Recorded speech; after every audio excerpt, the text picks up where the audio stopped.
this fragile movement, I am happy that Adeyinka Alasho Adura wà níbí so that bá ń parọ́ ajá mi. Wọ́n ní sí àwọn àṣírí kọ̀ọ̀kan tó tú wá látòkè. Mr. Rotimi, ẹ lọ ṣọ́ra yín kẹ́rí.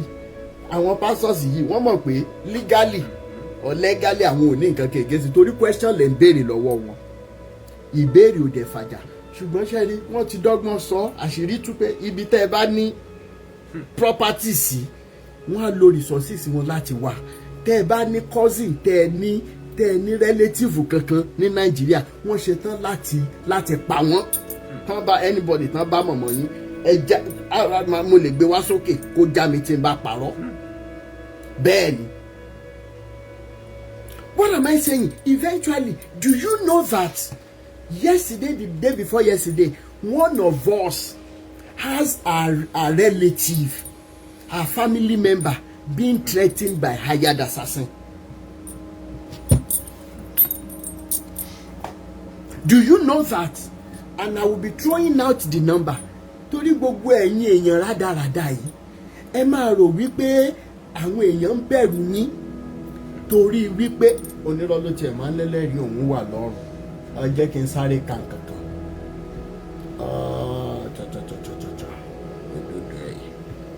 Mo bá bàbá mi sọ̀rọ̀ lánàá. Mo ní ṣé ẹ fẹ́ jẹ́ ká expose àwọn ẹni bí nínú body of Christ yìí. Ẹ gbọ́ nǹkan tó fi dá mi lóhùn. Wọ́n ní hired assassins were sent to track me down in 2010. Only God saved me through Baba Oyelami. These people are heartless and have networking everywhere, and I can be easily tracked. This is a pastor sending this to me.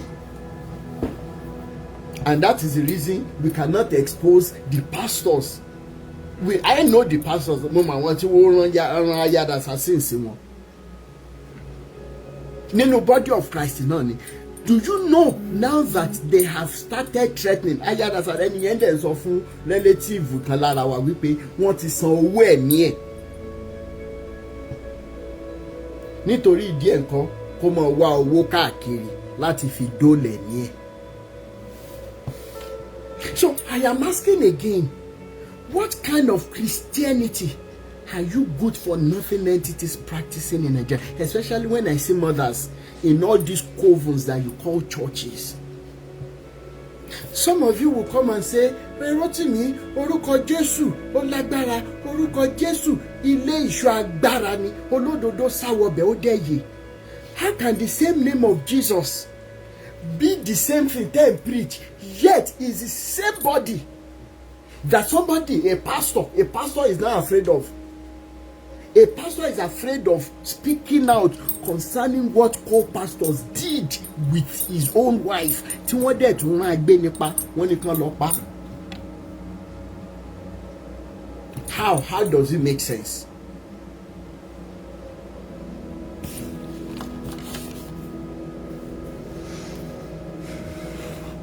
How? We are still on that case. As a matter of fact, ma fún wa ní nọ́mbà yẹn. Ma fún wa ní nọ́mbà tó tí wọ́n lò láti fi threaten wa. Because relative wa, ìkan lára wa, ara wa náà ni relative any Faja member is also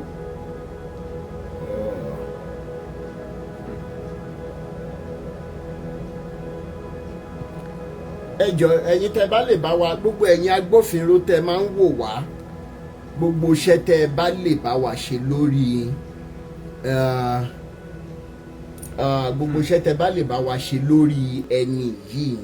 Ó send sample àwọn iṣẹ́ tí wọ́n ti ṣe bí wọ́n ṣe pààyàn, ó send picture ìbọn, ó send picture àwọn tí wọ́n pa, kí lorúkọ ẹ̀ kíní gbé wá, true caller kan gbé wá as assassin and everything.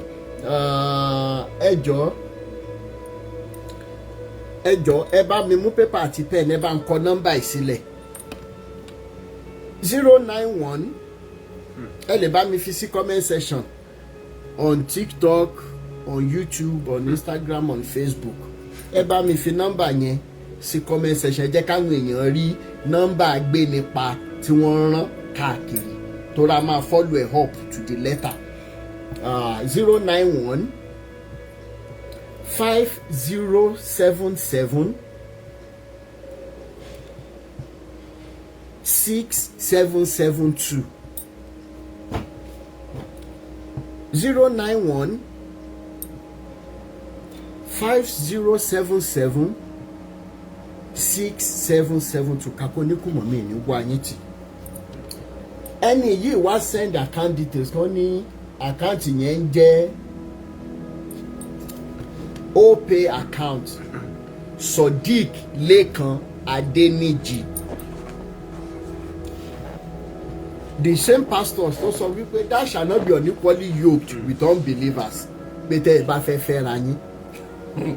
It's the same pastor sọ pé tí wọ́n bá fẹ́ ṣiṣẹ́ agbénipa, tí wọ́n bá mú Sodiq tàbí Muhammed wá sọ́dọ̀ wọn, they become friends as long as táwọn ènìyàn bá lè bá wọn pààyàn. Ṣé rí pé lórí burúkú lẹ́yìn tẹ́ ẹ̀ ń ṣe body of Christ. Bẹ́ẹ̀ dẹ̀ náà ló ṣe wà ní Mùsùlùmí, bẹ́ẹ̀ ló ṣe wà ní Ìṣẹ̀ṣe. That is the number. Thank you so much, Sister Adiola Fajobi. Number agbénipa tí wọ́n rán sí relative kan lára wa nìyẹn. Wọ́n dẹ̀ mọ̀ pé nìyẹn ó wà active, ẹni tí ìbẹ̀rù rárá ni, because she stands for truth, love and humanity even to the last drop of her blood. And now they are threatening her relative. Gbogbo ẹ̀yin pastors tẹ́ wà nílé tẹ́lẹ̀ fẹ́ Olúwa, ọ̀rọ̀ ti kàn yín báyìí. At least ẹ là ń sanwó fáwọn èèyàn kan wá sọ̀rọ̀ ní àbí. Àtúnsanwó fún agbénipa tó fi. There are not videos there are not pictures I can show on live video. Very horrible video. Pé iṣẹ́ táwọn ti ṣe lélẹ̀ pé ẹni yìí ó kó mọ múra àwọn bọ̀ wá pa. I cannot begin to show you. So the account is 9073 11236 opay account Sodiq Lekan Adeniji. I will call that again. opay account 9073 112326 Sodiq Lekan Adeniji. Ẹ jẹ́ mọ́ bá mi type allegedly. Now ibi tí ọ̀rọ̀ Olúwa lọ ti bẹ̀rẹ̀ ńgbà yẹn. Ẹ̀yin mélòó lẹ máa rántí wípé mo ti hear voice Pastor Ṣẹ́gun tó jẹ́ igbákejì Olúalọ. Iná fairness orí mi ìmọ̀rọ̀ pa. Nígbà tí kéèsì ọ̀rọ̀ ìyàwó tá à establish lọ́wọ́ in getting facts,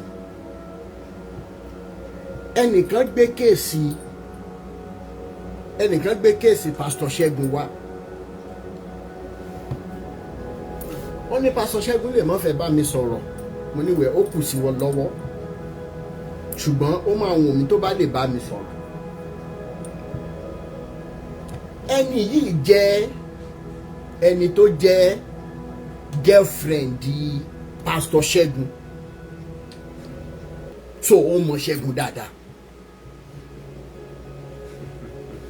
In tí Ṣẹ́gun ṣe tí Olúalọ fi lé ní ministry ẹ̀, despite the fact pé wọ́n jọ bóyá bí ọdún méjì mẹ́ta tó Olúalọ bẹ̀rẹ̀ ni Ṣẹ́gun join it from me, nǹkan tó ń sọ fún mi.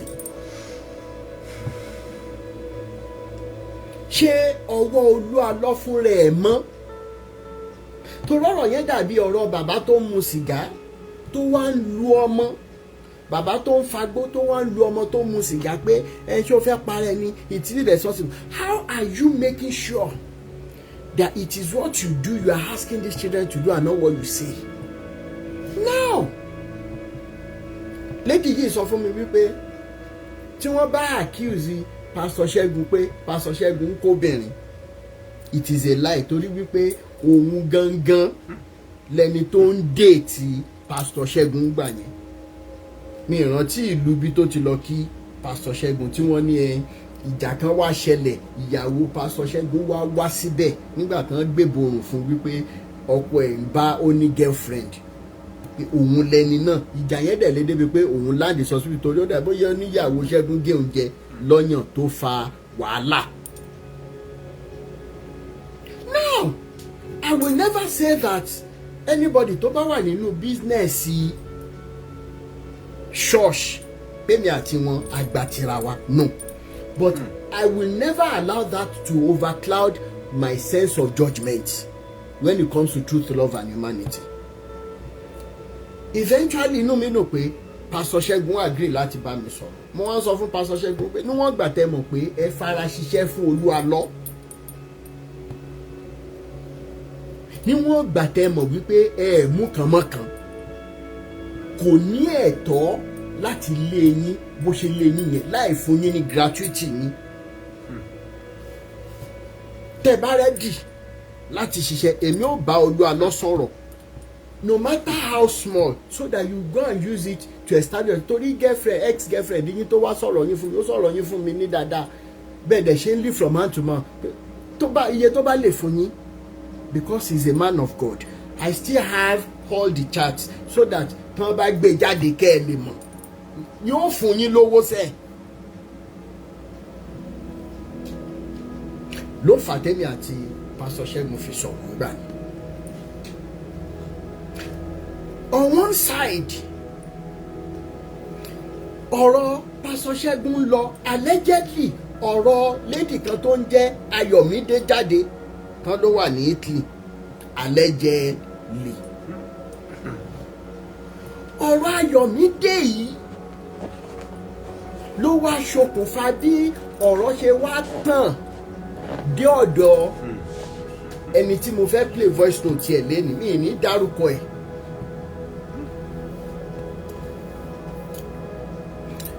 Ló fà á tí ẹni bẹ́ẹ̀ náà tó ṣe confide in me wípé as a matter of fact nígbà tí ẹ mọ̀ jẹ́ ẹnu oníkọ̀ láti ń gọ́ pọ̀ hàn ẹ jẹ́ n kọ́kọ́ play lè fún wa.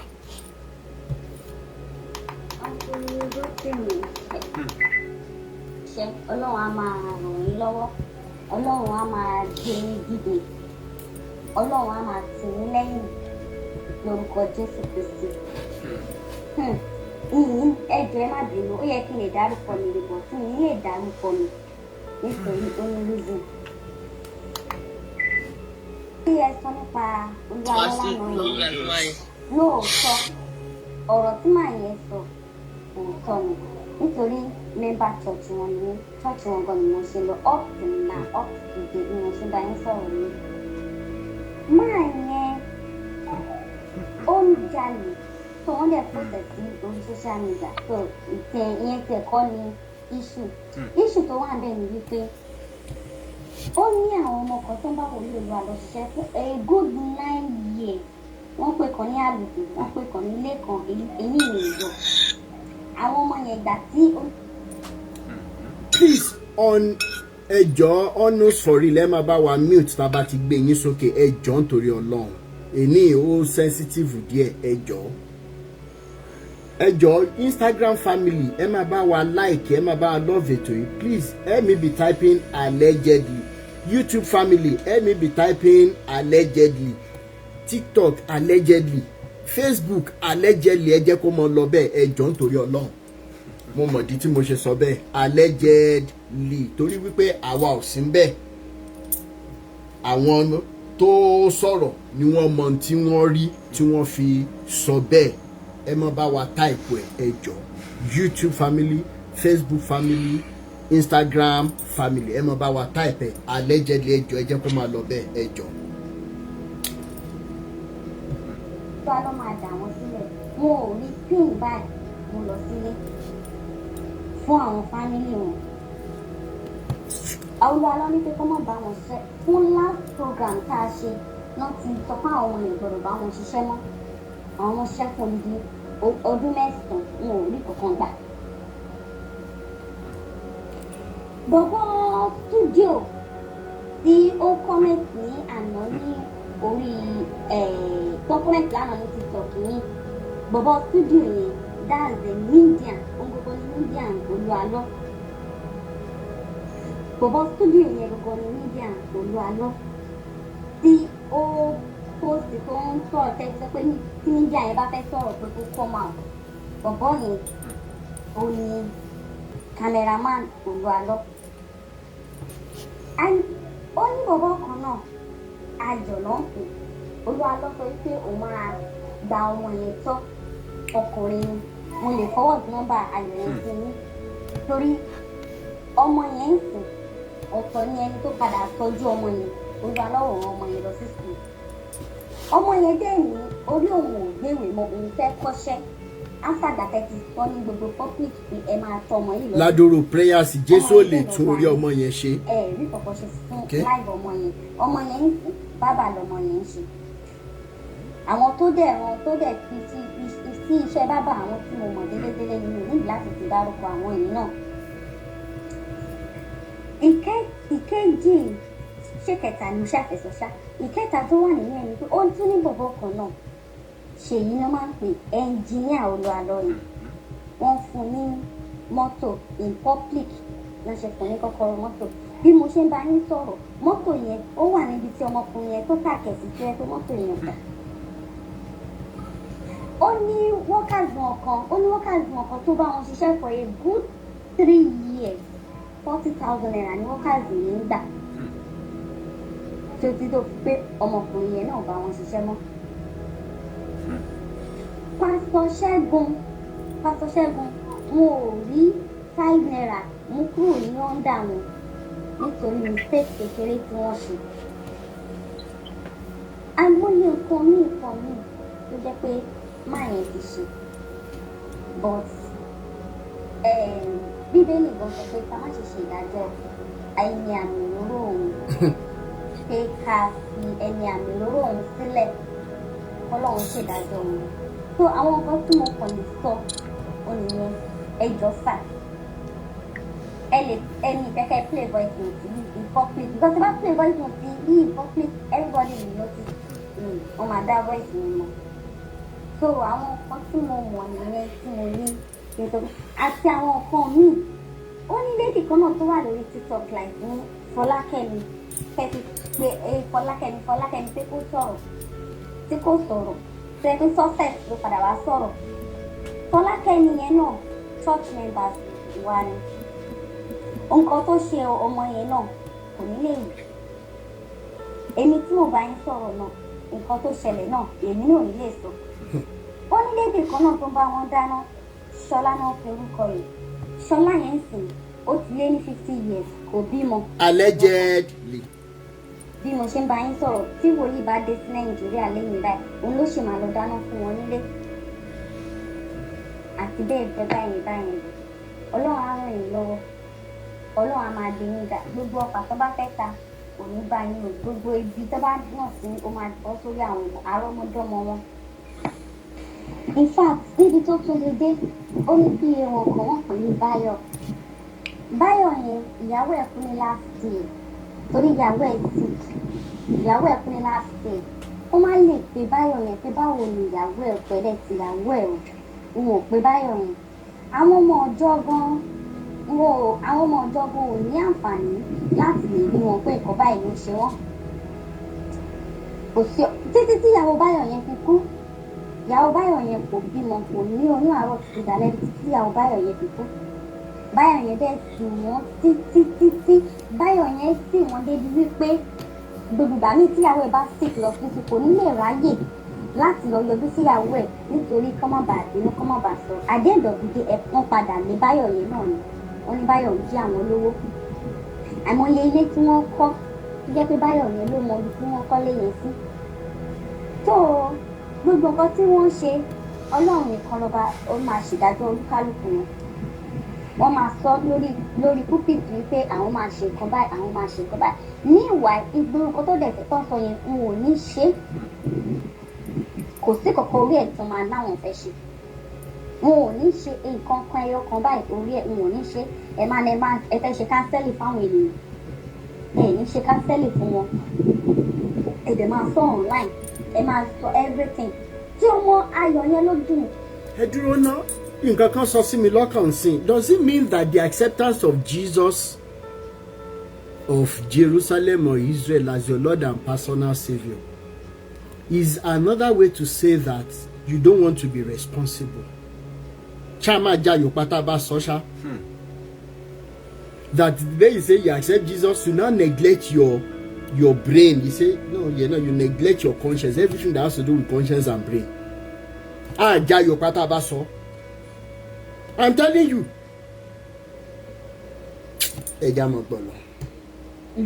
Ọmọ bíríkì àlọ́mọ yẹn ń ṣe ẹ̀dẹ̀ ní máa gba ọmọ yẹn tọ́ ẹni máa rán ọmọ yẹn lọ sí skul. Ìgbà tẹ́ rán ọmọ yẹn lọ sí skul ẹ máa fún ẹ fi ọmọ yẹn sí skul níwájú rẹ̀ àtọ́lọ́run téèyàn gbọdọ̀ pè jẹ́ ìrọ̀ ọkọ̀ ọmọ yẹn sí skul ní tòótọ́. But ọmọ yẹn tó lọ sí skul á fi ẹsẹ̀ rìn lọ láti Ọ̀gọ̀ngọ̀ wá Sábàmádé Sànyà ẹ máa fún ní 500 naira. Kò tún ṣàwọn ọmọ máa fún ní 500 naira o.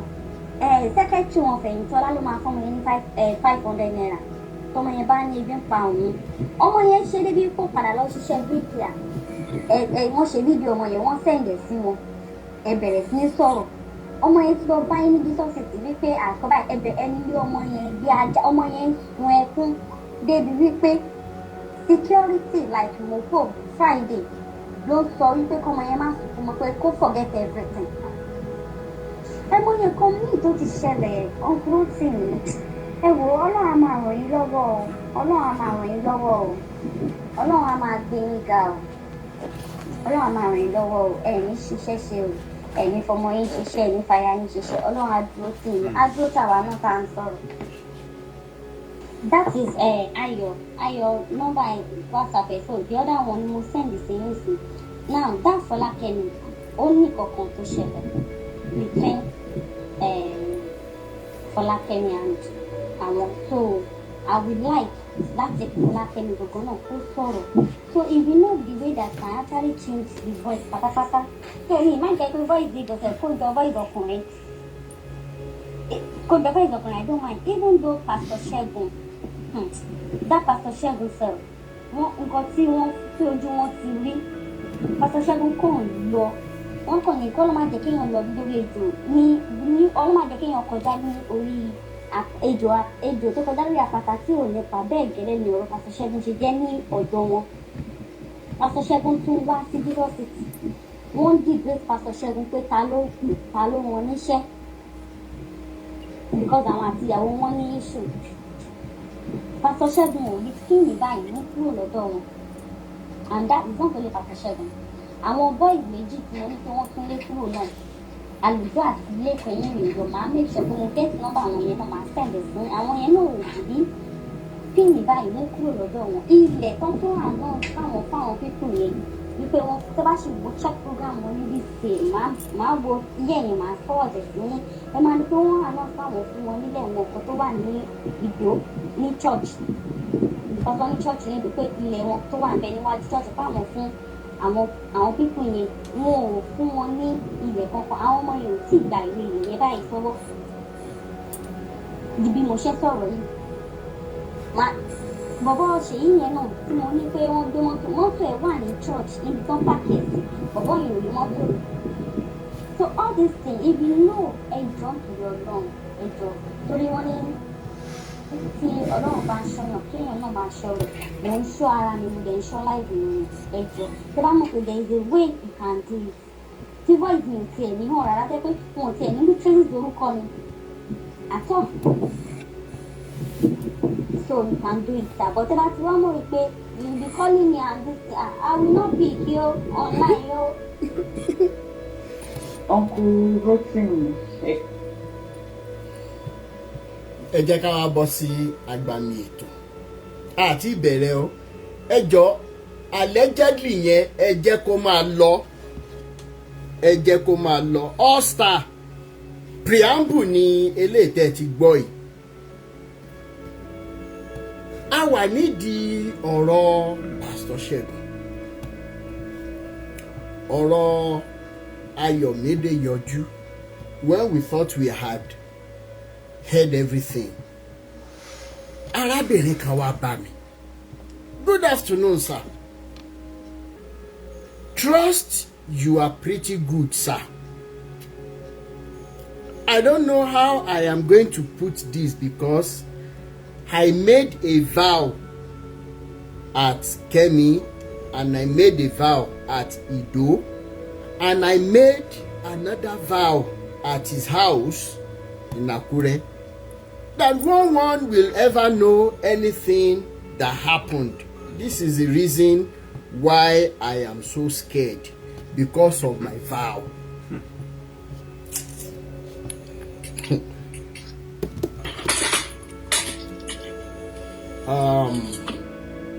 Torí wípé mo jẹ́jẹ́, but ẹ jẹ́ n sáré song play nǹkan kan tí mo sọ fún ẹni yìí nígbà tá a wọ agbami ọ̀rọ̀. Ẹ jẹ́ n sáré play ẹ̀ kẹ́ ẹ lè mọ̀ wípé iṣẹ́ yìí kì í ṣiṣẹ́ kékeré. Ọ̀pọ̀ nínú àwọn alleged victims àwọn pastors ló jẹ́ wípé ẹ̀rù tó ń bà wọ́n ni wípé wọ́n lè fi nǹkan kan ṣe àwọn. Ẹ jẹ́ n play léèkẹ́ gbọ́. Orúkọ Jésù tẹ̀ dá mi fún gbogbo àwọn tó ṣì gbàgbọ́. À ń sọ̀rọ̀ lọ, wọ́n wá dárúkọ Jésù.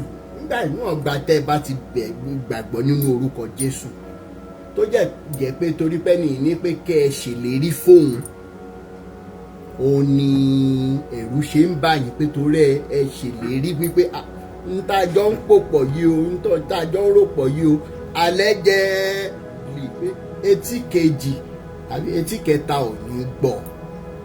Kódà mo wá fẹ́ sọ̀bà torí gbogbo àwọn nǹkan tí mò ń rí lórí social media báyìí, ṣùgbọ́n bí mo fẹ́ sọ̀rọ̀ tó náà, ẹ dẹ̀ mọ̀ wípé mo máa ń sọ nǹkan kan, ẹ̀yin èèyàn mọ̀ wípé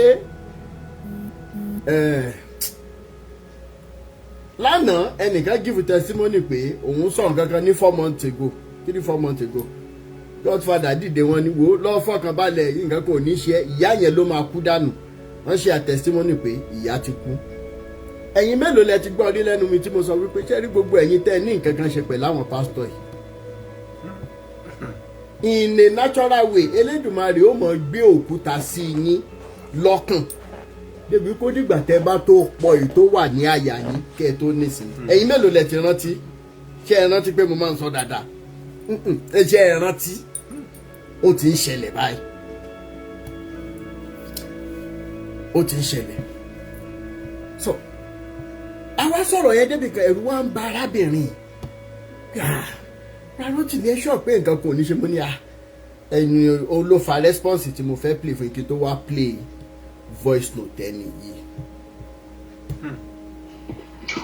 Orúkọ Jésù tẹ̀ dá mi fún gbogbo àwọn tó ṣì gbàgbọ́. Ó ń ṣiṣẹ́ agbára.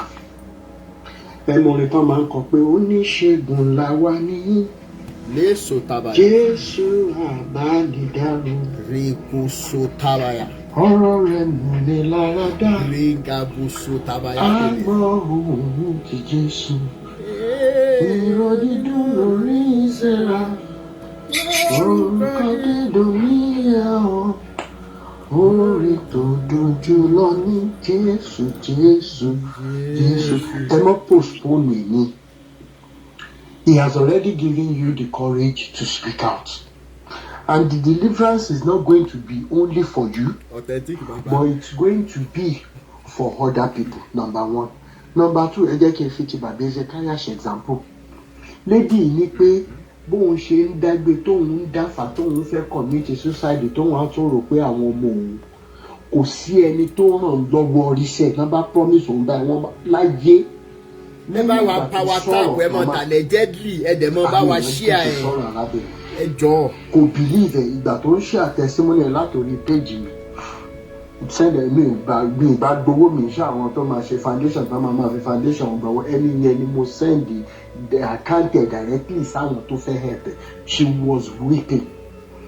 Currently sin first born náà la fẹ́ try láti wò bóyá ó lè lọ kọ́ṣẹ́ because that's the best for her. Now, so the deliverance first and foremost starts by finding your voice and knowing your worth in God. These people are not special. They are just occultic members. Your deliverance in being able to speak up, ma. Otoro legbole no ye ma. Eba beru. Now, ìpínlẹ̀ tí Jésù fi lélẹ̀ léyìí ìmàbálàdúrà ń tọ́ kẹ̀dà má ṣe rò pé ó yẹ kúrò níbẹ̀ àwa gan la ń ṣiṣẹ́ Olúwa. Now mo wá kí wọn láyà gẹ́gẹ́ bí ìránṣẹ́ Ọlọ́run alààyè.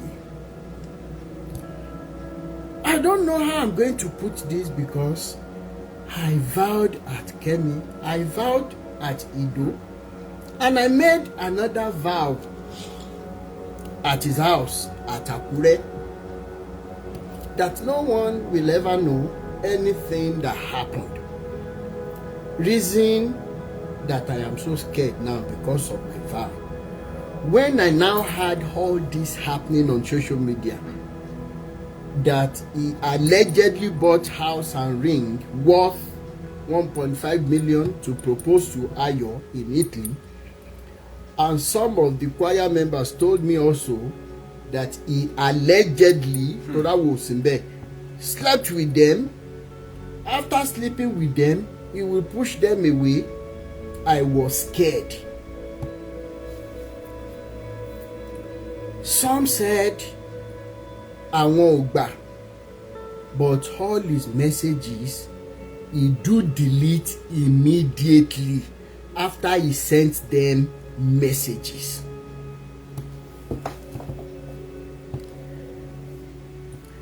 He will send, allegedly he will send them message, he will delete. Ó ní kan lára àwọn alleged victims yẹn the same thing lẹ́nu yẹn sọ fún mi pé báwo ni ìbá ṣe dùn tó ká lóun screenshot àwọn chat yẹn Mr. Rotimi. Ṣùgbọ́n ó bá ti send message báyìí ó máa delete alleged. Ẹ má bá mi share ètò ìtẹ́ ìbá fẹ́ jẹ́ dànù dúró ẹ gbọ́n wìnrìnwìnrìn. Mo wá ní please who am I chatting with? Ẹni yìí ò fèsì ó kàn sọ pé no one knows his wife truly. He sent Pastor Segun away forgetting that his own atrocity is even worse. So, Motoni, please, who am I chatting with? This is the lady that spoke with you on TikTok. I just got home. Then the next photo tí mo receive ni photo arábìnrin kan, Afri Globe Business Enterprise. Photo tí wọ́n send sí mi. Ore. Photo yẹn rí. Photo yẹn rí. Photo yẹn rí. Mi mọ̀ ìtumọ̀ photo yẹn bọ̀ ẹ jẹ́ ká mọ̀ bá bọ̀. Money, èmi náà wá rẹ̀ sọ ní, oh, so you know Pastor Segun. Guess what? I believe Pastor Segun should be able to speak with me also. So please do not be afraid. Then want to send another photo, beautiful lady kan. So I need to say yes, Pastor Segun is a very good man. I figured out from our conversation because Pastor Segun may not be listening to us, or maybe he's in FYP. Mo gbọ́dọ̀ sòótọ́ ọ̀rọ̀ pé it took several minutes for me to get Pastor Segun to even say anything. He is a very loyal person. Mr. Segun is a very loyal person. He is not righteous when it comes to gbogbo issue tá à ń sọ ìtọ́ra àwọn náà ní tiwọn lọ́wọ́, but when it comes to loyalty, if you know what it took me, I don't want to go back to our conversations. If you know what it took me, kí Pastor Segun tó lè bá mi sọ̀rọ̀, ẹ ṣàánú mi. He was very, very loyal to Oluwalo. All he wanted was fairness from Oluwalo. So he didn't really say much. Ibo ló ń jẹ́ ìkejì ara kejì, I think so. So, money. Their secret. This is the source of their victims. It is all lies. It is all deceit to cover their tracks. Enough is enough. Don't ever be afraid. The same way the door exposed Ezekiah also made a vow. She's getting better and better today. She's getting better and better today. She was very afraid to talk. So please don't be afraid. Not even only because of you, not because of other people that would through you find their voice, but because of our children, because of the coming generation. Enough of these random wicked lives that are parading themselves, hiding behind religion. Thank you. Don't be afraid to speak up with me. Thank you. Don't be afraid to speak up with me. Thank you. Don't be afraid to speak up with me. Anyways, ẹ jẹ́ ká máa gbọ́ lọ. Mo fẹ́ bọ́ sí agbami ètò báyìí. Ẹ mọ̀ bá mọ̀ tẹ allegedly. Hey, so I encouraged her several times, but she was very, very afraid. Now, ẹ jẹ́ ká wá bọ́ sí agbami ètò. Because ṣe rí ọ̀rọ̀ Ìyábọ̀ yìí, if there is somebody that is saying irọ́ ni àádákẹ́ irọ́ tó tó láyé yìí ó sì, Awíkoko and Fàájà movement will not keep quiet. Ó dìgbà tó lọ alọ́ba provide the report tó lóun kọ sí wọn ní France tó fi láwọn ọlọ́pàá lọ́wọ́. Ó yá. Hello, sir. He asked me to vow that no boyfriend, anybody back, but whatever that happened, people, I can't ask the and Idebube Chineke, Idebube Awuyewuye, Idebube Chineke, Idebube Awuyewuye. Allegedly. Friday cosmetic store. Somebody narrated what transpired between herself and a so-called man of God. I am playing it directly to you. I have all the chats. You are in the comment section asking me this stupid question. Finally, I have been using the word allegedly. If you know what you are doing, teach a people your cosmetics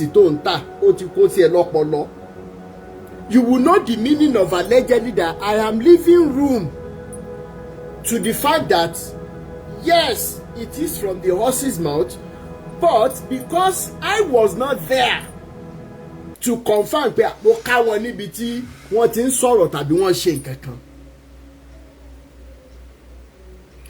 If you push me out of my mode, this gentle mode tí mo rọra ń ṣe lénìí, it won't be nice for everybody. Torí eléyìí tá bá tún sọ lénìí mi tí ìjàta mi tí ìjẹyọ. Ìyí tá bá tún wí lénìí àrọ̀ ti rọ̀ mọ́. Àfi dẹ́rù bàyín tó rà gbò tó dání ni. Alóde ló sì mọ́ ń láyà bí kìnìún.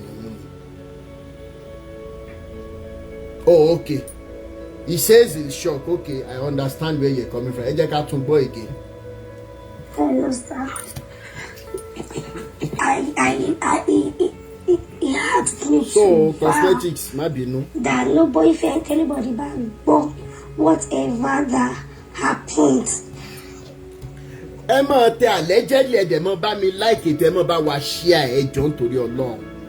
Ẹ jọ̀ọ́ Facebook, YouTube, TikTok, Instagram ẹ máa like ẹ máa bá wa share ẹ máa bá wa love ẹ. Ká máa flag wa ẹ jọ̀ọ́. Flag yẹn máa ń dùn yàn gan. People, I can't ask and I vowed, though nothing happened to me. Nothing happened to me right now. I'm doing good. Perfectly good. Only because we're working in charity. Last year I lose nothing less than 30 million. During paying fresh 1 or 2 things. Things are not really because I was born in Canada. So I was not working best it happened. I had to follow you. That's my real updates. I never expected to see him on this dragging thing on social media. I never expected. But this lady I sent a picture now talk to me. Nipa Mama, because I'm the coordinator. Mama, hey, nǹkan tó máa ń sọ yìí, òótọ́ mà ni, mo ní báwo ló ṣe jẹ́ òótọ́, ó jẹ́ má sọ nǹkan tó máa fi gbé pè. That one now said, I need to walk away nínú ilé so that àwọn ọmọ mi àtàwọn èèyàn mi gbọ́ nǹkan tí mo sọ. Ṣé ní sàn? The lady now said, owó tí ẹ máa wá nípa àwọn ọ̀tá yẹn. Ó wá sí níbi 20 yìí náà ló wà. When she now came, ó ti sọ pé òun mọ bóyá cousin wọn rẹ yín ní àdéhùn lamẹ́ríkà ọ̀tẹ̀rẹ̀. She said, yìí tó gbé tó wọ white ni. Ó ní láti bíi 3 years òun ti mọ Colin náà ti máa ń disturb òun kóun wá kóun ṣe oníkẹ́nẹ́s òun kóun ṣe. I'm trying to buttress what you are saying. Wọ́n ní kóun ṣe oníkẹ́nẹ́s òun. Wọ́n ní kóun ṣe oníkẹ́nẹ́s òun. Yorùbá náà máa ń sọ wọn kì í sọ èdè. Prophet of God, why would you be saying this? This is not fair. Only have to continue going to that place.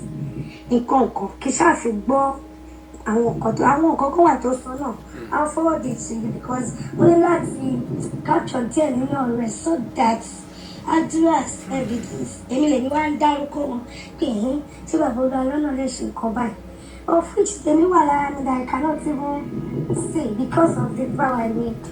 Do you understand? So, so good way. No, I feel buttress what you are saying on my own. Then this lady, you don't want Italy. Then, let your barrier, the moment. She will spend money for me, no, for me, no job, but none of that. But the position was not black, Lara won't quit.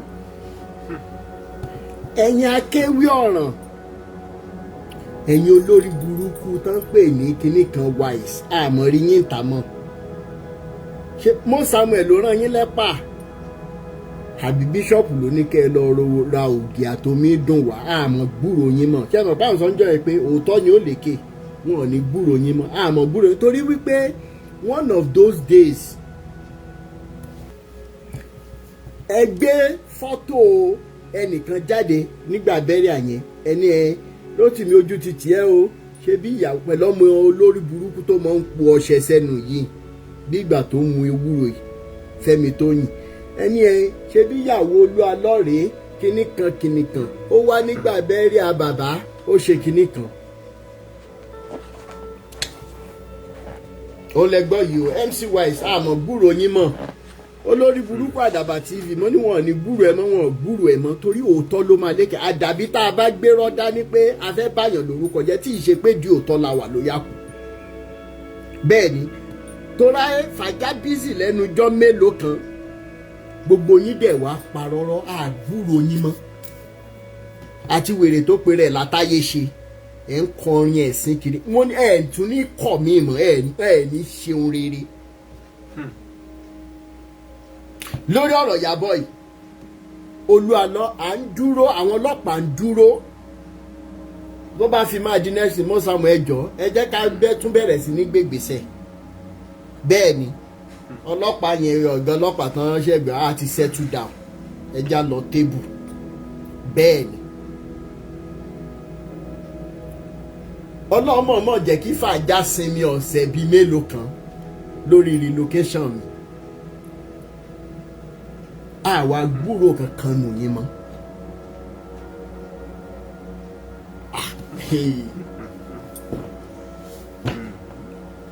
If you are on this side of the train ẹ mọ̀ kúra yín kú oríire torí pé bóyá àwọn kan ti ṣe rí pẹ̀lú òótọ́ pẹ̀lú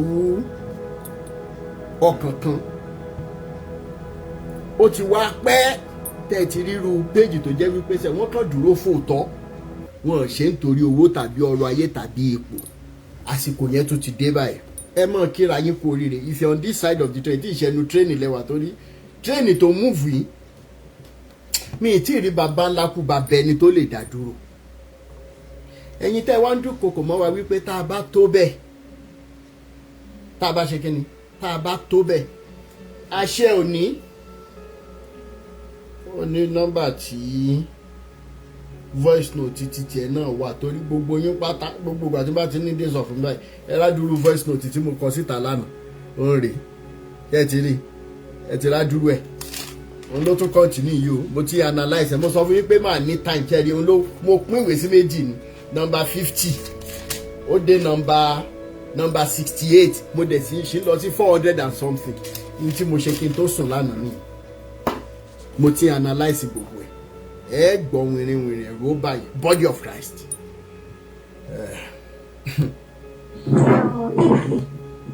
Gẹ́yìn lọ́jọ́ burial ni mo meet ẹ̀. Ṣé mo spend money for me ó náwó fún mi lójú àgbà náà lọ́la báàgì bá ṣe ló sọ pé àpé lára àwọn good sister àwọn lélẹ́yìn kankan. Ṣé even èmi ni máa ń gbé àìkágò so wọ́n máa ẹjọ́ mi mọ́ bẹ́ẹ̀ fẹ́ ṣe kí nìyí ó pa náà in trouble báyìí. Okay sir. So lady ẹ̀ ṣe wá ń sọ pé only lady kan that started the choir with them ní branch tí wọ́n pé girl yẹn lọ ṣe kan tí máa ń disturb ìgbégbà tí ó wá dé tó wá padà sí Jesus tí wọn ni wọ́n wá sọ pé kó ṣàwà ó lọ ṣe kánsẹ́ náà wá ṣá wọ́n ló wá bá sùn wọ́n wá lé dànù wípé bí bá sùn kan ló dùn yóò ṣe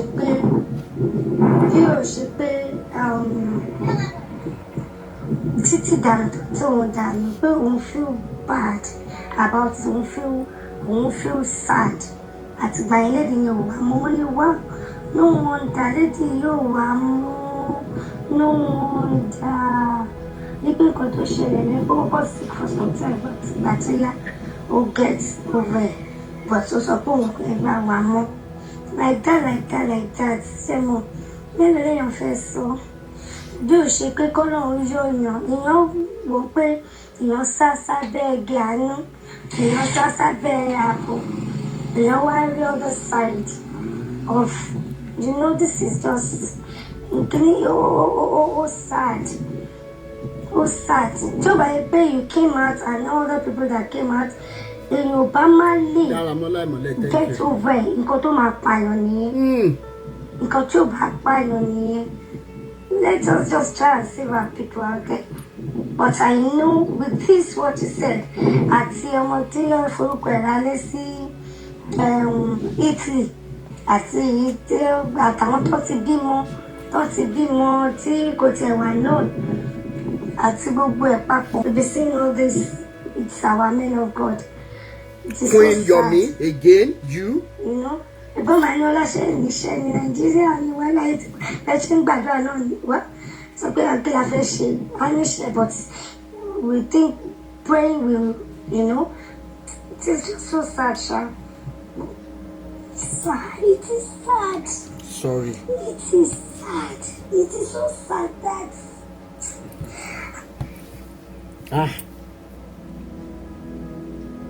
Oh, don't lady yìí gan.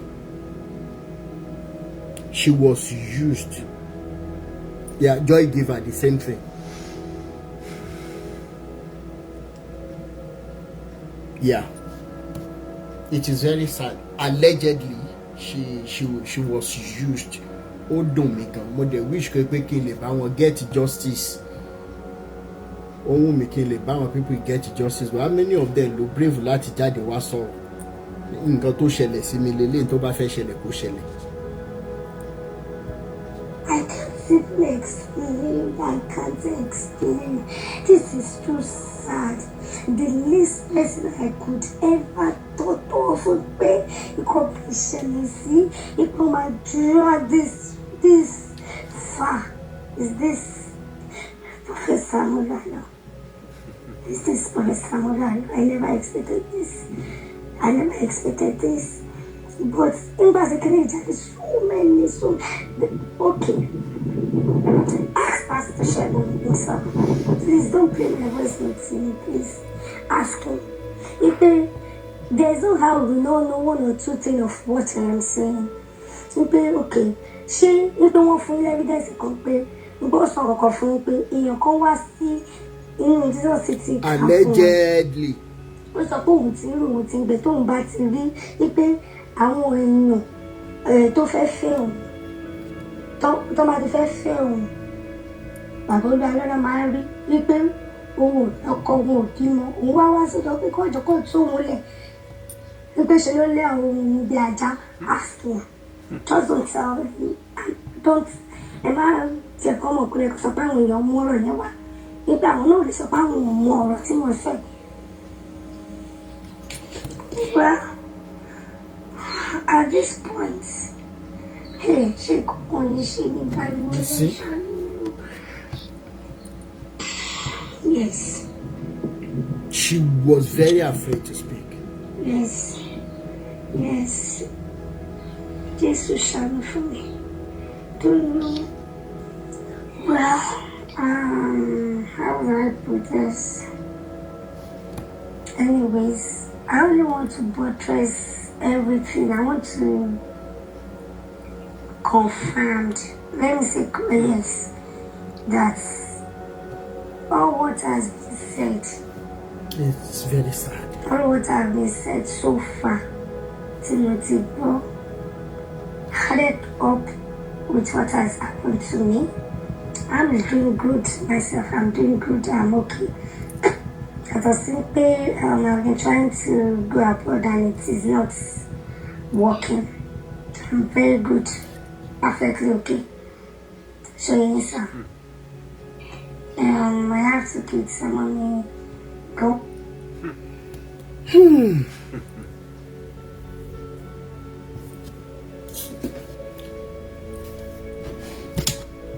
Ọ̀la ni Tuesday.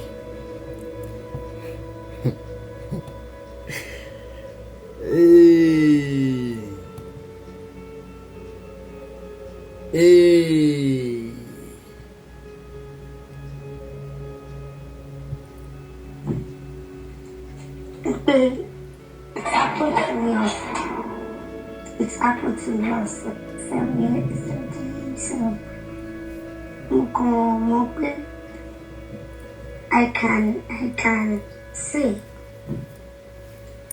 it's happened to me also. It's happened to me also. Let me put it that way. It's happened to me also. It's happened to me also. Severally. Sleeping with me severally. So it happened. It happened. So it's not nǹkan tí ó ṣẹlẹ̀ àti wọ́n pọ̀ wọ́n mọ̀ wọ́n àbí nǹkan kan. That was why I tried my best getting to your account. It happened. She understand. Èmi kò fún. Jésù yóò jọba, aráyé ẹ yọ̀. Ẹ kéde rẹ̀ fún gbogbo àgbáyé. Jésù yóò jọba ní gbogbo àgbáyé. Ẹ múra láti pàdé rẹ̀. Ẹ bá mi gbóhùn sókè. I can answer. Yes, ma. Yes, ma. Yes, ma. Ṣàrí ọ̀rọ̀ àwọn pípọ̀ yìí, ọ̀rọ̀ wọn kàn ń gbẹnu tán ní every day. In fact, téèyàn rí gan, téèyàn rí every day ni ló kàn ń pọ̀ sí. Every day ló ń pọ̀ sí. Mi ìdẹ̀ wá mọ reason tó jẹ́ pé àwọn èèyàn gan náà fi lọ táwọn náà tún lọ kó sí wọn lọ́wọ́ tó tún lọ kó sí wọn lọ́wọ́.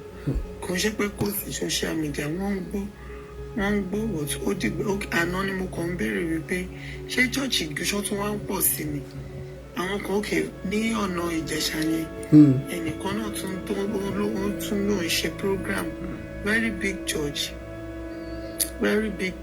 tó ní mo ní yẹn ń sin náà tó bá yá ṣọ́n fi ṣe wọ́n ni mi ò mọ mi ò dẹ̀ kúkú rí wọn bá nígbà tó jẹ́ pé àwọn gọ́ọ̀mẹ̀ntì wa kò sí nǹkan tí wọ́n rí ṣe sí nígbà táwa ṣì kéré gbogbo orú nǹkan báyìí kò sí kò rí báyìí ìgbà tá a ṣe kéré education yẹn ni tó dẹ̀ jẹ́ wípé orin okay like irú orin woman yìí tẹ́ play ni so kàn gbà yẹn àwa ló máa ń jíjà èèyàn pé ọmọ àfi kéèyàn kàwé o so that listen education is nothing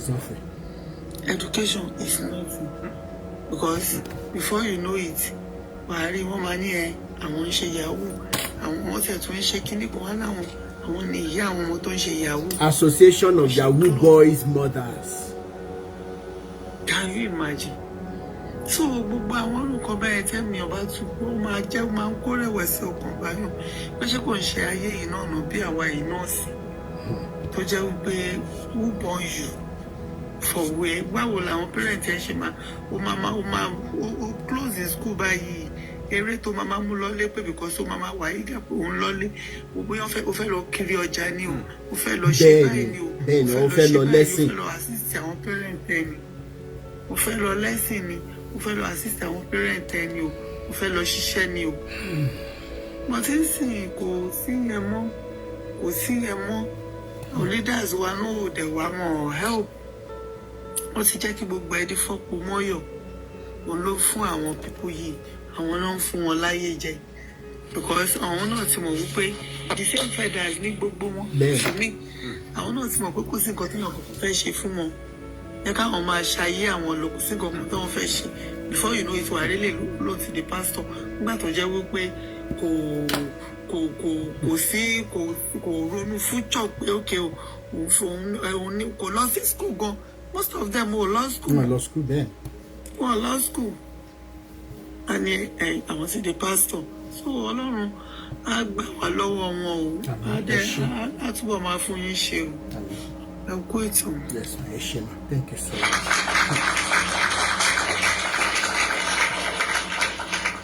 Slack wa.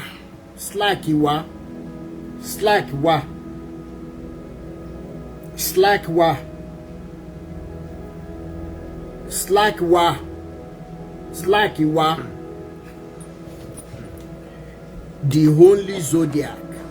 Ẹ jẹ́ kí n gbé yín sókè pàápàá ọjọ́ mo sọ lókun. The only zodiac with weapon. Ẹ ní láti unmute o. The only zodiac with weapon. Ẹ jẹ́ bá gbóhùn sókè kẹ́ bá wa unmute. The only zodiac with weapon. Ṣé lè bá wa unmute ṣé wà ń bẹ̀?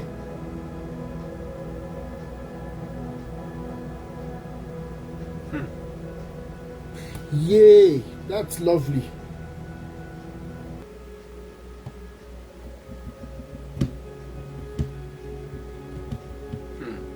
Okay, ó dà pé ẹjọ́ ẹ máa bá wa power tap wọ́n ti ń flag wa gan seriously.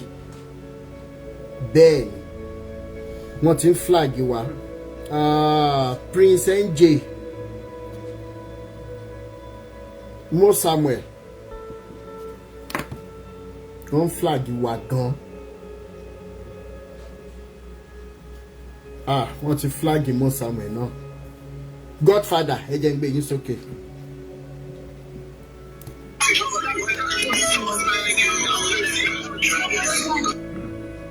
Alẹ́ o gbogbo lé. Ẹ kálẹ́. Ọ̀rọ̀ mi ò ní pọ̀ lálẹ́ yìí. Ìkíní ẹni tó dúnkòkò tó ń rányàn pé kọ́ lọ pààyàn kan. A máa visit ẹ̀ lálẹ́ yìí. Bẹ́ẹ̀ni. Kò tó rí tajé ṣe mọ́. Àṣẹ. Ayé ò ti bàjẹ́. Àṣẹ. Òwò iye ọdún tó ń bọ̀ ibi táyà máa pèsè òun gan àmọ́. Àmọ́ lára. Ẹ wá rí Olúalọ́ ìkan tí mo sọ nípẹ̀ 7 months ago ipò máa ya wèrè last year kó ṣẹ̀wọ̀n màá wá fi àdàbí lé lálẹ́ yìí àdàbí tó bá jẹ́ pé nǹkan tí ọmọ yìí sọ ayé gbọ́ lálẹ́ yìí àdàbí tó bá jẹ́ pé irọ́ nìkan ló wà.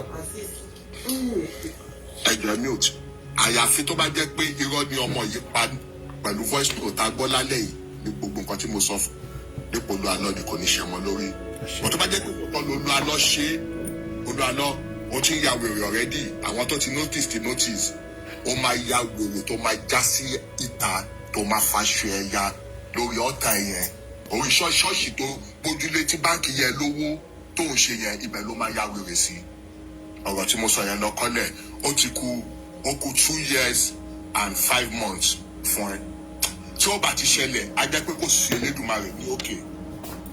tó bá wá ronú pìwàdà ńkọ́. ó ti late kò bá mọ́ ó ti late àsìkò ìdájọ́ la wà yìí ó ti late kò bá mọ́ kó tó dìgbà yìí wọ́n ti wọ́n wọ́n ti wá ń wo èèyàn sí òun gan ti rínú àlà but ó ti lọ sí gbọ́dájú no turning back. No turning back, no looking back. ẹjọ́ dẹ́nẹ́rà èmi ò tẹ́bi bá ń sọ̀rọ̀ èmi ò kí n lálẹ́ jẹ́ndì o Godfather ni èmi o London dẹ̀ ni mo wà to be precise Liverpool ẹni tó bá fẹ́ sùn mí sí court Liverpool ní kẹ́ sùn mí sí court sí o àwa lọ síbẹ̀ ẹ wá gbé Jésù yín dání Jésù tẹ́ mọ́. wá lọ fi proof tẹ́ fi gbowó lọ́wọ́ àwọn èèyàn bẹ́ẹ̀ ni. àwọn ọ̀rẹ́ tó nípa lọ́ọ̀yà o a máa lọ yọjú ìpẹ́sìn nítorí lọ́ọ̀yà àdídẹ́ kí lọ́ọ̀yà tó dára lápò kẹ́ máa lọ báìbù lọ́ọ̀yà a máa lọ ìpẹ́sìn. ìlú olófin la wà yìí kò sí nǹkan tá a lè ṣe adẹ̀ ń bọ̀ Nàìjíríà láìpẹ́ yìí. láìpẹ́. olú àyùbọ̀ lọ́wọ́ yẹnu a máa wálé a máa padà tí nǹkan kò ní ṣe wá ẹ̀yìn lórí burúkú ẹ máa ní ká má ṣe pé. ẹ̀tún rán yàda sàṣàṣìn ẹ̀rán yàda sàṣàṣìn sáwọn ẹbí wa. ẹ wá fàgbàlagbà ẹ fa arúgbó alẹ́ yín ẹ wá fi ń ṣòṣì ẹ fi ń tààrà àkà ọmọdé tàgbà ọkùnrin obìnrin àwọn ọmọ pínpín wọn wá ń wọ yín lẹ̀ ẹ wọlé ayé yín ẹ wọ́n kọ́ tẹ́ sọ Nàìjíríà dà Tinubu 2027 not Tinubu èyí olóṣì nítorí pé bẹ́ẹ̀ ṣe rí lọ́nà ṣe fún yín lólórí mo ti sọ rí average Nigerians are evil human beings. bẹ́ẹ̀ni. èyí tó yín lójúmọ́ kò sí nothing is happening again in Nigeria. nothing. mo lọ sórí àwọn TikTok àtẹ̀bá lóríṣiríṣi tó wà lórí generation yìí ti lose we are done. ó ti tán 80% of the youth ti di drug addicts àtọkùnrin àtobìnrin. bẹ́ẹ̀ni. àwọn ìyàwó ilé kan ti ń ṣaṣẹ́wó tó jẹ́ pé ọkọ wọn ló sì wọ́n lọ sílé àlè. adẹ̀jókòó síbi from one TikTok to another ẹ máa rí wọn máa wà bẹ́ẹ̀ náà káàárọ̀ dalẹ́ ni wọ́n wá fún yín lówó. ẹ̀ẹ́dẹ̀ láti monetize gbowó. bí ṣe ń gbowó lọ́wọ́ àmúmọ́ ní ìwà kúrò ní Nàìjíríà. adẹ̀sọ́ngbà yẹn pé àwọn pásítọ̀ yín ló ń lò tó fi ń lọ́ńdọ̀ owó jáde owó pásítọ̀ ò ṣe é calculate. pásítọ̀ lè sọ pé fóun ní 1 trillion lẹ́nìí tó dẹ́fẹ̀ gbé wá lọ sílùú òyìnbó kò ṣe kò ní àkáǹtì fún àwọn olòṣì olè ẹ máa gbé tó níṣojú ẹni ọ̀la ẹni bá lọ gà máa dúró ó máa ta gàtà ẹgbẹ́ ẹni bẹ́ẹ̀ ṣe lè come to speak forever òkúta bá gba yín dé ẹ̀yìn gan. wọ́n á mọ̀ lára. in the next 1 year ìwòye next year general ẹ̀rí mọ̀ wò àlàáfíà ni. ẹ ṣé bàbá mi. Mo Samuel. ṣé nẹ́tíwọ̀kì yín máa dá báyìí? Mo Samuel ṣe ẹ̀ ní gungi báyìí.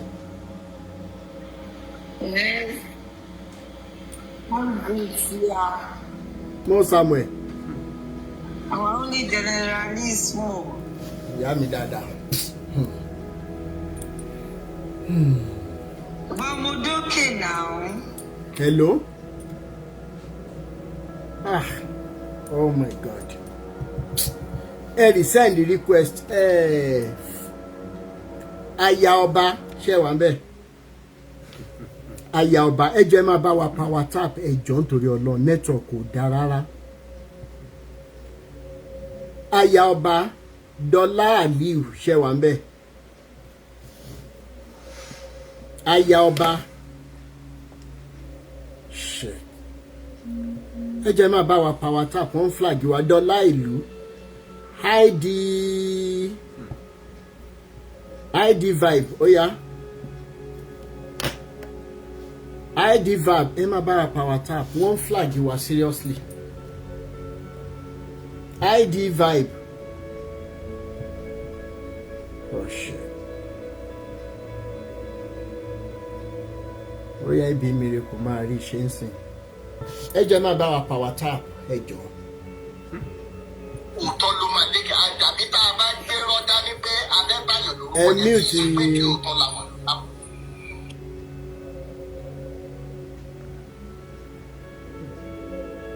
Ẹ ní láti reduce volume ti bẹ̀ yẹn. Fúnkẹ́ Olúyadíṣẹ́ wà ń bẹ̀.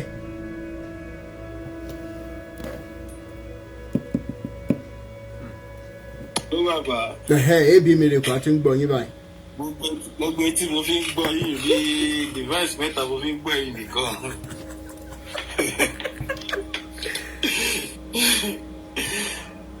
Ẹ kú iṣẹ́ náà, Ọlọ́run á dúró tì yín o, Ọlọ́run á wà pẹ̀lú yín o, Ọlọ́run ní dójú tì yín o, àánú Ọlọ́run á wà pẹ̀lú yín àti ìdílé yín, Ọlọ́run á dúró tì yín, ògo yín ò ní wálẹ̀, ògo yín á máa lọ sókè, ògo ọmọ yín á máa lọ sókè àti gbogbo ẹbí yín pátápátá.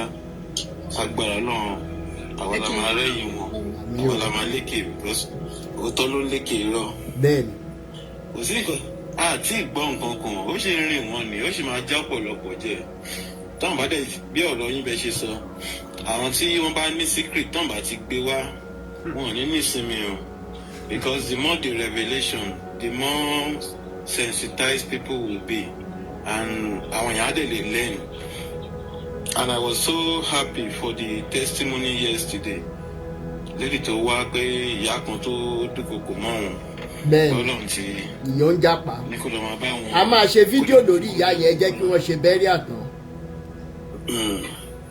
Àwọn pípọ̀ yìí wọ́n ní nǹkan kan. Kan tó yọ ọ̀pọ̀lọpọ̀ àwọn èèyàn ni pé life works with energy. Energy téèyàn bá dẹ̀ radiate ló máa padà wá báyàn as long as wá pé òótọ́ lèèyàn ń ṣe téèyàn ò ti bi síwájú lọ báyàn kan kò séèyàn tó lè robi síyàn tó máa wá báyàn because even gan èpè wọn ni wọn máa ń rò kó tó jà à nǹkan tó lè yàmọ̀ èèyàn ni pé ọ̀rọ̀ ibi yìí ni pé tíbi bá wà tí ò bá káṣẹ́ ibi kankan mọ́yàn lọ́wọ́ ó máa padà sọ́dọ̀ àwọn tó ràn ni so òótọ́ ló ń lékè irọ́ so iná dẹ̀ ló máa àbí omi ló ń lékè omi so ìmọ́lẹ̀ ló ń lékè òkùnkùn sọ̀rọ̀ la máa lékè gbogbo àwọn oníṣẹ́ ibi yìí agbára Ọlọ́run. Àmì o ẹ ṣé bàbá mi. Ẹ mọ̀ bá wa power tap ẹ jọ̀ọ́ nítorí Ọlọ́run ẹ mọ̀ bá wa power tap ẹ jọ̀ọ́ wọ́n flag wa seriously Ebony Pure.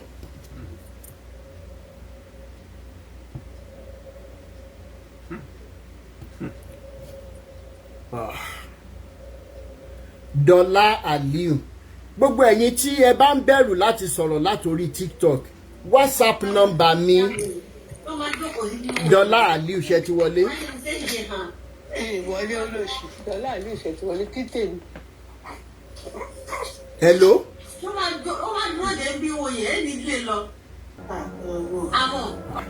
Nígbà tẹ́ mọ̀ pé ẹ fẹ́ sọ̀rọ̀ kí lẹ́ ń send request ṣé èyí pa yé ń ṣe yín báyìí. Àbọ̀ tí ń ṣe yín máwọn tá à ń sọ yìí ni Mo Samuel. Our generalismo. Mo ń gbọ́ yín ìyá mi dáadáa. Ẹwà Godfather father wọn. I call everyone. Oh God, I listen. Okay, where do I even start from? Ṣé ká bẹ̀rẹ̀ láti àwọn agbénipa? Ẹ bẹ̀rẹ̀ látàyè àwọn agbénipa o, mo ti ju nọ́mbà ẹ̀ síta o. Yes, so everybody, ẹ jẹ́ ká bòmbá tẹ̀. Ẹ jọ. Ẹ jẹ́ ká kí pìtìpìtì bá nọ́mbà yẹn. Then tẹ dáàlẹ̀, tẹ bá ti dáàlẹ̀ tí Truecaller bá ti gbé jáde, ẹ fi message lẹ̀ sórí Truecaller. So that everybody ó ti máa wà registered if anybody tó bá ti dá number yẹn báyìí they will see your messages, you know, it will be categorized as spam ló máa jẹ́ at the end of the day. Ben. Because kò sí nǹkan tán lè ṣe fún wa iṣẹ́ tọ́lọ́run rán wa là ń ṣe there's nothing you can do. Èèyàn mélòó lẹ tiẹ̀ fẹ́ pa báyìí èèyàn mélòó lẹ fẹ́ harass èèyàn mélòó lẹ fẹ́ pa. Because àti ẹ̀ ti di ẹ̀hàn náà síta àti ipò there's nothing you can do about it because that's what God has called us for. And that's what we are doing. There's nothing you can do about it. You can't shut us up. Impossible. Because I don't know how many people tema sheri bori bo bai. E de pe da yin ni ìránṣẹ́ Ọlọ́run. Jésù yẹn dẹ̀ ń wò yín. Jésù yìí ò wọ kẹ̀mbẹ̀rẹ̀ bí ìjà. Àti fa kẹ̀mbẹ̀ ya máa rí òwò sẹ́nu. A máa rí òwò Jésù yẹn a máa rí òwò. Wọ́n náà máa lọ gbé fún télọ̀ wọ́n máa tún rán. A máa bọ́ díẹ̀ ni. Bàtà bá ti rí òwò kí ló tún kù. Àbí Jésù wọn tó wò wọ́n tó fọwọ́ lẹ́rán tó ń ṣe gbogbo nǹkan tó ṣe ẹni gbogbo ẹ wo ọmọ yẹn bó ṣe lédè yẹn bó ṣe ń sọ̀rọ̀ lẹ́ẹ̀kan so emotional. Bẹ́ẹ̀ni. It was used and dumped. Can you just imagine? Fear another fi sọ sí ọkàn àwọn people yìí. Can you just imagine? Is this what you have in your body of Christ? Because èmi ò ní refer to it as the body of Christ. Is it the way to go? Atheists that don't even believe God exists. Ṣe báyìí náà. Ẹ jẹ́ fi orúkọ Jésù yẹn dẹ̀ fi ń bojú. Jésù yẹn náà dẹ̀ fọwọ́ lẹ́rán. Ó ń wò yín nà. Ó dẹ̀ ń wò wọ́n. Tó bá yẹ pé lóòótọ́ ni Jésù yìí ní agbára, ṣé kò yẹ kó ti dá sẹ̀ríà fún yín ni? Kò yẹ kó ti kó yín sí kínní síta gbangba, kó ti dá sẹ̀ríà fún yín. Ẹ mú àwọn ọmọ ọlọ́run ẹ bẹ̀rẹ̀ sí ní bá wọn sùn. You dump them, you use them, you do all sorts. Jọ̀ọ́. Ẹ̀yin náà ẹ yé lọ sọ́dọ̀ wọn mọ́. Ẹ̀yin náà ẹ yé pẹ̀lú gbogbo nǹkan tá à ń gbọ́ lójoojúmọ́ yìí, please. Ẹ má jẹ́ ká fall victim of these people. Because even if you look at these two religions, wọ́n denigrate obìnrin. Obìnrin ò ní nǹkan because even women, they can't even mount the altar in the Bible. Look at what is happening, please. Jọ̀ọ́. Ẹ jẹ́ ká jókòó sílẹ̀ wa ká pe Ọlọ́run. Ẹ jẹ́ ká bọ́lọ́run wa sọ̀rọ̀ nínú ilé wa. Ẹ má jẹ́ kó máa ṣe wá rábàràbà játijàti mọ́ náà. Ẹ̀dẹ̀ ìlẹ́yìn àwọn bàbá yìí náà. Ká sọ pé lóòótọ́ gan lè gba Báíbù ìgbọ́tọ́lọ́run yìí gan tiẹ̀ tí Jésù wọn yìí tó ń exist. Ṣé nǹkan tán kọ sínú Báíbù tán ni kò máa ṣe pẹ̀lú yín nìyí? Pásítọ̀ a máa fi Ọlọ́run ní kò fi kinní kan sọ́kẹ̀tì yín. Èyí náà gbéra yín sílẹ̀. Ẹ yé lọ sọ́dọ̀ wọn mọ́ náà because tẹ́ ẹ bá lọ sọ́dọ̀ wọn, wọn ò ní wá sọ́dọ̀ yín. Ẹ fi wọn sílẹ̀. Ẹ má jẹ́ kó ba ayé yín jẹ́ because ayé ti bàjẹ́ báyìí. At times I'll just look at myself, I'll say, mani tó máa jẹ́ pé mi ò tí ì lọ́kọ ni kí ìṣẹ̀ṣẹ̀ fẹ́ má rí ìsìn ni bí bóyá ni màá ṣe rọ́kọ fẹ́. Somebody said why? Ṣé gbogbo báwọn ọmọ ọkùnrin wa gan ṣe ń múra? Ṣé wọ́n lè kẹ́nu síyàn kíyàn fẹ́ wọn? They are so dirty, they are so unkempt, irresponsibly dressed. Ẹ wo bó ṣe múra wọn àdìrún wọn fi ẹrìn ìfẹ́ tí wọ́n á ṣe kinní kan wọ́n á wá kinní sọ wọn á ya tattoo sí gbogbo ara wọn. They don't look attractive to me. I don't know for other people. I'm just from my standpoint, èmi fi sọ̀rọ̀. So mo máa wò pé I find it so difficult to settle down with any one of them. Ẹ wo gbogbo ẹ̀ wọ́n á máa sag. Ẹgbẹ́ mi gbogbo ṣòkòtò àti débi ibi káyè báyìí gbogbo kinní tó ti dọ̀tí lẹ́ máa rí. They walk past you, they will. I mean, hey John now, these days we don't even care about anything. Kò sí ètò kan mi. Ní bọ́ ọmọdé ọmọ sọ̀rọ̀ mọ́ ẹni ìyá gan á kí fún yín. When we were growing up, gbogbo àdúgbò ló ń tọ́ wa náà. Bẹ́ẹ̀ni. Ẹ wo ìgbà tí wọ́n gbé Bíbélì ìwẹ̀ wọ́n ti fi báyé jẹ́. Wọ́n ti fi Bíbélì báyé jẹ́.